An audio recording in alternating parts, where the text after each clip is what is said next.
Hello दोस्तों, एक बार फिर से आपका स्वागत है।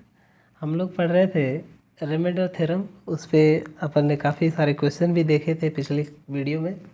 आज अपन बात करने वाले हैं कि जब बड़े बड़े सवाल दे दिए जाते हैं तो उसमें रिमाइंडर पूछा जाता है, तो उन्हें कैसे सॉल्व करें। क्योंकि यदि आप रिमाइंडर थ्योरम का ही इस्तेमाल करके उन्हें सॉल्व करने लग जाएंगे तो काफ़ी टाइम टेकिंग हो जाएगा और आसानी से आप सॉल्व भी नहीं कर पाएंगे, क्योंकि काफ़ी बड़े बड़े सवाल इस पर पूछ लिए जाते हैं या पूछे भी गए हैं प्रीवियस ईयर परीक्षाओं में। तो उसी के लिए एक रामबाण है, एक बेहतरीन सा कॉन्सेप्ट है, बेहतरीन मेथड है जिसका नाम है टोसेंट मेथड। ये रिमाइंडर निकालने के लिए काफ़ी कारगर होगा और मैं तो ये यूँ कहूँगा कि ये आपके लिए पैनेसिया साबित होगा। इसे आप ज़रूर समझ लें, क्योंकि ये आपके लिए आसानी पैदा कर देगा और आसानी से आप सवालों को सॉल्व कर पाएंगे। देखिए, जैसे मैं आपको बताता हूँ कि क्या है और इसको यूज कैसे करते हैं। जैसे मान लीजिए यहाँ पे लिखा हो x और x की पावर में हो t, यहाँ पे डिवाइड करना है d से। तो d का टोसेंट, अगर यहाँ तक याद रखिएगा, इसको लिख लीजिए। यदि आप अगर भूल जाएं, ऐसा हो सकता है कि 2-4 दिनों बाद इस चीज़ को आप याद रख ना पाएँ, तो इसे आप ऐसे लिख लीजिए। अगर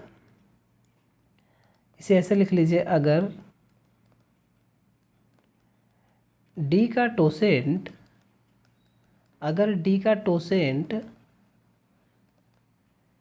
t है, तो फिर आप ये जो भाग दे रहे हैं इसमें, इस पूरे का जो रिमाइंडर होगा वो 1 होगा। समझ में आ रही बात है? क्या कहा हमने? अगर d का टोसेंट t है तो जो रिमाइंडर आएगा वो कितना आएगा? 1। बस शर्त ये है, याद रखिएगा, शर्त ये है कि जो x और d हैं, x और d, इनका HCF एक होना चाहिए। बताइए, इतनी बात समझ में आ रही है कि नहीं? कहीं पे कोई डाउट हो तो बताइए। मैंने क्या कहा कि x की पावर t लिखा हुआ है और डिवाइड बाई d है, तो ऐसे केस में जो रिमाइंडर होता है वो सदैव 1 होता है। बस शर्त यही है कि x और d का HCF एक होना चाहिए और d का टोसेंट होना चाहिए। टोसेंट क्या होता है अभी हम बात करेंगे, बस इतना समझिए कि अगर d का टोसेंट t है तो रिमाइंडर 1 होता है। क्लियर है बात कि नहीं? अच्छा, अब देखिए जैसे कैसे सवाल होगा। सवाल का फ्रेम मैं यहाँ पे कर देता हूँ। जैसे एक सवाल मैं आपके सामने लिख देता हूँ। जैसे मान लीजिए लिख दिया जाए 3 की पावर 98 और डिवाइडेड बाई 7। इसमें आपसे पूछ लिया जाए कि रिमाइंडर क्या होगा। रिमाइंडर आपसे पूछ लिया जाए तो सबसे पहले हम चेक करेंगे कि d का टोसेंट क्या होगा। d का टोसेंट, तो d का टोसेंट, ये जो पावर मिल नंबर है t, यदि ये मिल जाए तो हम कह देंगे कि इस पूरे का जो रिमाइंडर होगा 1 होगा। तो समझिएगा, तो 7 का टोसेंट हम लोग निकालेंगे। तो 7 का टोसेंट जब हम लोग निकालेंगे तो कैसे निकालते हैं टोसेंट, उसको समझिएगा।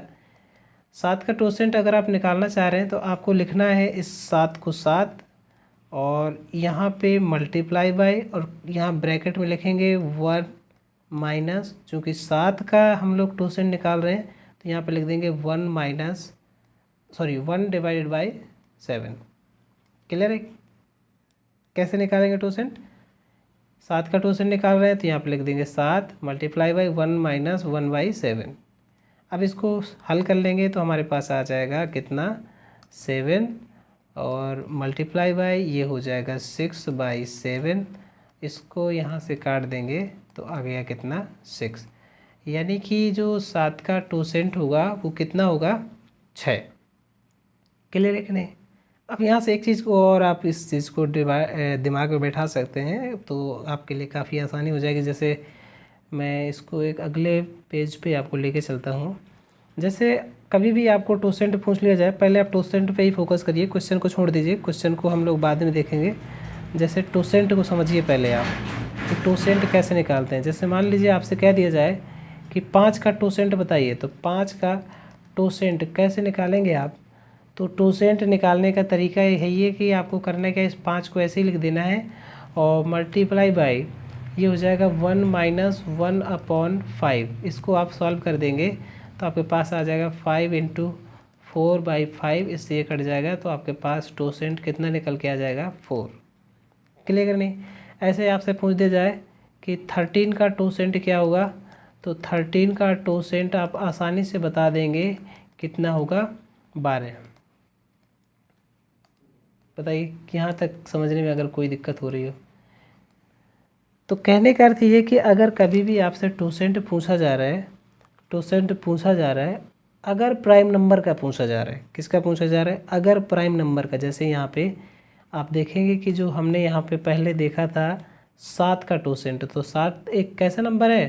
तो आप कहेंगे प्राइम नंबर है, अभाज्य संख्या है। यदि अभाज्य संख्या है तो जो उसका टोसेंट होता है उससे एक कम हो जाता है। तो जैसे 7 का टोसेंट पूछा गया तो 7 चूँकि प्राइम नंबर है तो उसका टोसेंट इससे एक कम हो जाएगा, तो 7 से एक कम कर देंगे तो आंसर हो जाएगा 6।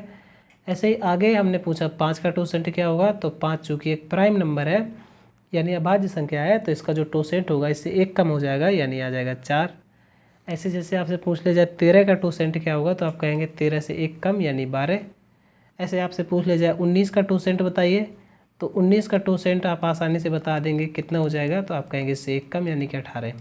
तो कभी भी आपको प्राइम नंबर दे दिया जाए और उसका टोसेंट पूछा जाए तो बड़ी आसानी से आप बता देंगे, क्या कहेंगे कि उससे एक कम हो जाएगा। बताइए टोसेंट आपको समझ में आ गया कि नहीं? अगर आपको टोसेंट समझ में आ गया तो फिर हम आसानी से सवालों को हल कर सकते हैं। कैसे? देखिए मैं आपको दिखाता हूँ। मैं आपको अब सवाल की तरफ लेके चलता हूँ। सवाल क्या था जैसे समझिएगा। जैसे मैंने पहले ही पेज पे आपको एक सवाल दिखाया हुआ था। जैसे यहाँ पे मान लीजिए लिखा हुआ था 3 की पावर 98 डिवाइडेड बाई 7। अब मैं वापस से आपको लेके चलता हूँ। 3 की पावर 98 डिवाइडेड बाई 7। अब हम इस सवाल को देखेंगे, ठीक है। इस सवाल को आप देखिए, जैसे हम यहाँ पे 7 का टोसेंट देखें तो 7 का टोसेंट आया कितना? 6। 7 का टोसेंट कितना आया? तो आप कहेंगे 6। तो अब इसको पावर जो है ये इसको 6 से डिवाइड कर दीजिए और इसको अलग अलग लिख दीजिए। जैसे यहाँ पे हम इसको लिख सकते हैं 3 और 3 की पावर ये 6 से 98 भाग दीजिए तो 96 आ जाएगा। तो 96 ऐसे लिख लीजिए और मल्टीप्लाई बाई यहाँ पे 3 की 2 पावर अलग कर लीजिए और अब डिवाइडेड बाई लिख दीजिए 7। तो अब आप कहेंगे इस पूरे का तो जो रिमाइंडर होगा वो कितना हो जाएगा, तो आप कहेंगे 1। बताइए इतनी बात समझ में आ रही कि नहीं? कैसे? हम लोगों ने अभी बात करी थी कि जब भी कभी ऐसा हो कि d से हम लोगों को डिवाइड करना हो x में और x का पावर t हो और d का टोसेंट हमें t मिल जाए, तो ऐसे केस में सदैव रिमाइंडर 1 होता है। ऐसे केस में सदैव रिमाइंडर 1 होता है। तो ऐसे ही आप इस सवाल में देखिए, हम लोगों ने 7 से भाग किया है और 3 की पावर 96 लिखा है। इसको आप ऐसे ही तो देखेंगे 3 की पावर 6 की पावर कितना, तो आप कहेंगे 16। अब आप बताइए इसको जब आप 7 से डिवाइड कर रहे हैं इस चीज़ को, तो आपके पास रिमाइंडर 1 आएगा कि नहीं? 1 की पावर 16 होगा तो वो भी आपको 1 ही देगा। अब 7 का भाग देंगे आप 3 के स्क्वायर में यानी कि 9 में, तो आपके पास रिमाइंडर कितना आएगा? 9 में जब आप भाग देंगे तो आपके पास रिमाइंडर आएगा 2। बताइए इतनी बात क्लियर है कि नहीं? कहीं पे कोई डाउट हो तो बोलिए। अब देखिए यहाँ पे जैसे ये जो 3 की पावर 96 है और मल्टीप्लाई बाई 3 का स्क्वायर है डिवाइडेड बाई 7 है, तो यहाँ से आपको रिमाइंडर फाइंड आउट करना है। तो कितना आएगा? इसका तो मतलब हो जाएगा कितना? 1 और मल्टीप्लाई बाई ये हो जाएगा कितना? 2। हमारे पास इस तरीके से जो रिमाइंडर होगा वो कितना हो जाएगा? 2। बताइए इतनी बात समझ में आ रही है कि नहीं? अब देखिए ये एक ऐसा मेथड है कि थोड़ा सा आपको इस पर प्रैक्टिस करनी है, 1-2 बार आपको कॉन्सेप्ट को समझ लेना है। फिर देखिए कोई भी सवाल हो जाए, कोई भी सवाल आपके सामने आ जाए, बड़ी आसानी से आप उससे हल निकाल सकते हैं। जैसे आपके लिए काफ़ी मुश्किलें खड़ी कर देगा एक सवाल। मैं आपको एक सवाल दिखाता हूँ। अगर आप उसे बेसिक से चलेंगे, जैसे यहाँ पे लिखा हुआ है 3 की पावर 102 और इसको आपको डिवाइड करना है 11 से और फिर आपको इसमें रिमाइंडर बताना है। तो सबसे पहले आप एक काम करेंगे, 11 का क्या करेंगे, टोसेंट निकालेंगे। तो 11 का टोसेंट आप आसानी से बता देंगे कि 10 होगा, क्योंकि 11 एक प्राइम नंबर है। टोसेंट निकालते कैसे हैं वो भी हम लोग जान गए हैं, 11 मल्टीप्लाई बाई 1 माइनस 1/11। और इसको हल कर लेंगे तो हमारे पास जो टोसेंट होगा वो कितना हो जाएगा, तो आप कहेंगे 10 आ जाएगा। सॉरी, यहाँ पे 11 आएगा नीचे, तो 11 से 11 को काट देंगे तो इस तरीके से हमारे पास जो टोसेंट आएगा वो कितना आ जाएगा, 10। तो अब हम यहाँ पे टोसेंट 10 आ गया है तो इस पावर को 10 से डिवाइड कर देंगे। और अब हम इस चीज़ को ऐसे लिख सकते हैं, 3 की पावर 100, और जो रिमाइंडर बच रहा है उसको अलग से लिख देंगे 3 की पावर स्क्वायर। क्लियर है? और डिवाइडेड बाई 11। समझ में आ रही बात? 3 की पावर 102 को हम लोग लिख सकते हैं 3 की पावर 100 मल्टीप्लाई बाई 3 का स्क्वायर। अब ये चीज़ क्या है, तो इसको एक बार फिर से समझिएगा। ये है 3 की पावर 10 की whole power 10 multiply by 3 square divided by 11।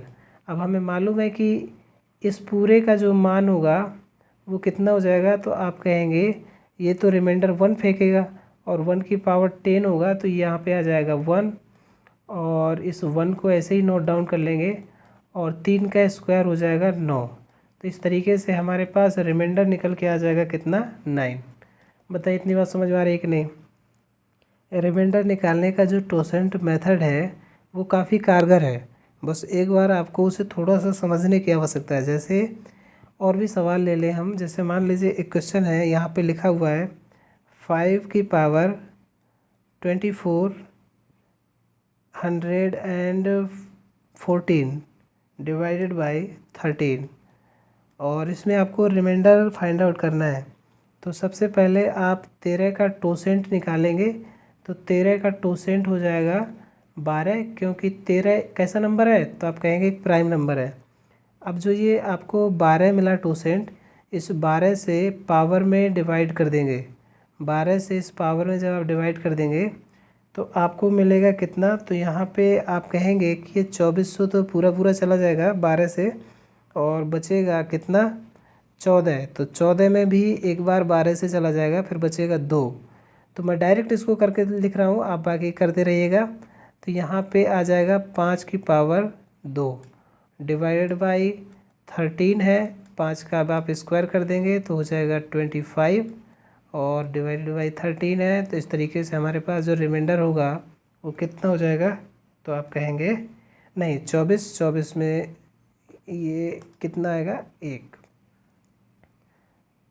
कितना हो जाएगा, यहाँ पे अपन लोग भाग कर रहे हैं, तो इस तरीके से यहाँ पे जो रिमाइंडर होगा कितना होगा, -1।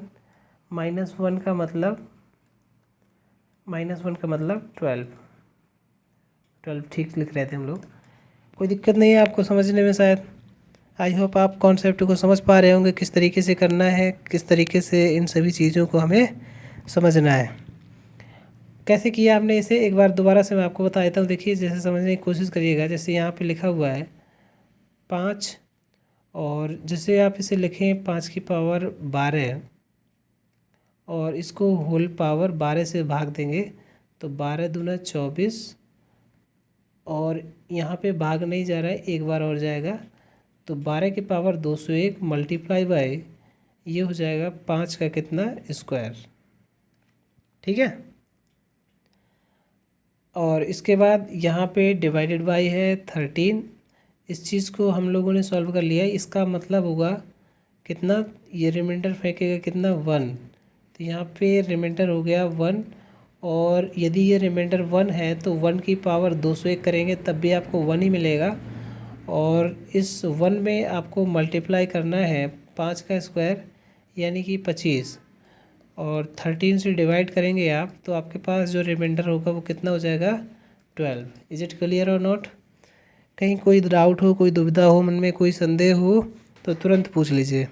किसी भी प्रकार की कोई दिक्कत आपको नहीं होनी चाहिए मुझे लग रहा है, क्योंकि बेसिक सा कॉन्सेप्ट है, आसानी से इसे हल किया जा सकता है।